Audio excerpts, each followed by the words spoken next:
right here. This is a question on the point that you had raised on the unconventional monetary policies and how they should be tackled because of the impact.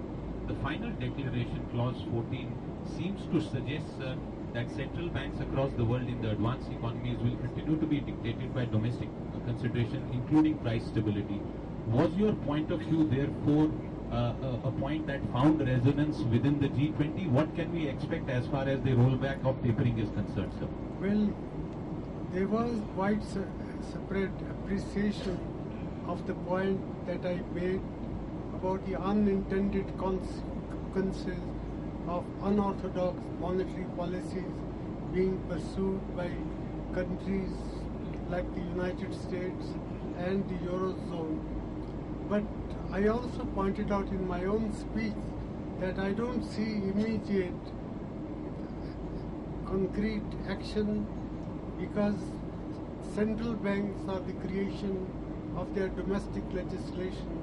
Some value their independence, some also have a limited mandate. But overall, there was general appreciation that when it comes to consultations on global economic policies, macroeconomic policies, for example, in the mutual assistance, mutual development process, the countries should be discussing how monetary policies are being shaped, what are the concerns, and how we can soften the impact on other countries. So I would say that as a general idea, there was a widespread appreciation, and in fact, most developing countries' leaders made the same point that I made, and I expect that as an essay in persuasion, it's a good idea, and good ideas are scarce in the world, and I do believe that sooner or later it will catch attention. Good afternoon, sir. I'm Dr. Bharat Agarwal from Dainik Bhaskar. I need to know, sir, how we are going to benefit, that is Indian economy and markets, from your forthcoming visits to United States, Asia, Russia and China. Well, I have important visits lined up later this month to the United States, then next month to Russia, and there are also visits planned to ASEAN. Now, all these countries, and then to China, all these countries are important trading partners, and therefore, whatever we may do in these meetings, they create a climate conducive to accelerating the processes of cooperation. And I therefore sincerely hope that my discussions in Washington, in Russia, in China, in Brunei would certainly help to create at the margin a better environment for cooperation between us and these countries in matters relating to trade, in matters relating to investment. And certainly I think the visit to the United States, if we do the right things before going there, they will have influence on the climate for capital flows from the United States to our country. So, Sudhakar Nair from PGI. Exactly 3 weeks from now, you will be in New York for the UNGA. The possibility of a meeting with your Pakistan counterpart has been a matter of intense speculation. So, what do you think are the prospects of such a meeting taking place, especially since there is the view in India that we should avoid meeting Mr. Sharif? Thank you. Well, I have always maintained that We can choose our friends, but we have no choice with regard to our neighbors. And therefore, under normal conditions, I would be happy to meet with Prime Minister Nawaz Sharif, whom I respect, who has said the right things about how relations between our two countries should evolve. But there are certain harsh realities on the ground. If the terror acts do not stop, if those who voice the terrorist thoughts move about freely, if there is no significant progress in bringing the culprits of Bombay massacre to book, that I have to factor in before arriving at a final decisions.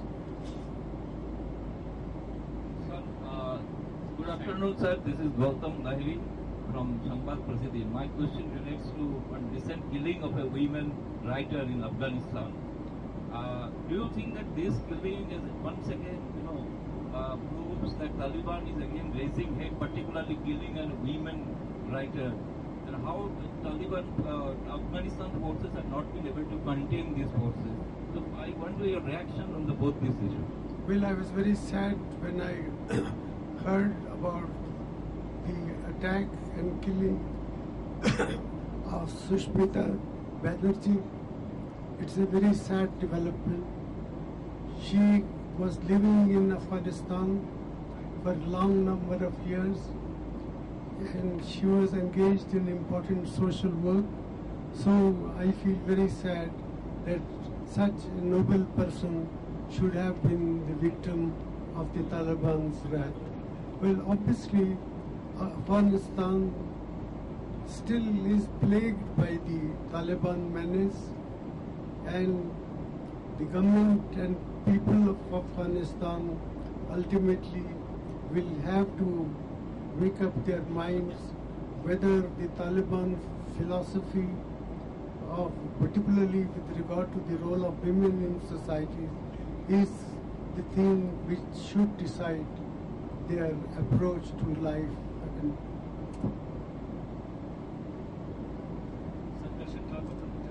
Prime Minister, you have charged the chief opposition of obstructing Parliament and thereby hurting the Indian economy. But do you believe that you yourself have sufficiently answered the many questions that the opposition has raised about your government and about you in person? Well, I have tried to answer all questions that have been raised, and I have no desire to hide anything from Parliament, whether it is coal matter or other matters, and I have been as forthright as I can. I had made a long statement on the coal factors in previous session of Parliament. I was not allowed to read that statement, but I did issue that statement. It is a public document. So I am an open book. Sir, I am Sanjay Ganguly from Vartaman newspaper, Kolkata. I want a political question. Will you go to the sofa in alliance with Mamata Banerjee in forthcoming parliament election 2014? Alliance with Mamata Banerjee Trinamool Congress? Well, in politics, there are no permanent enemies and permanent friends.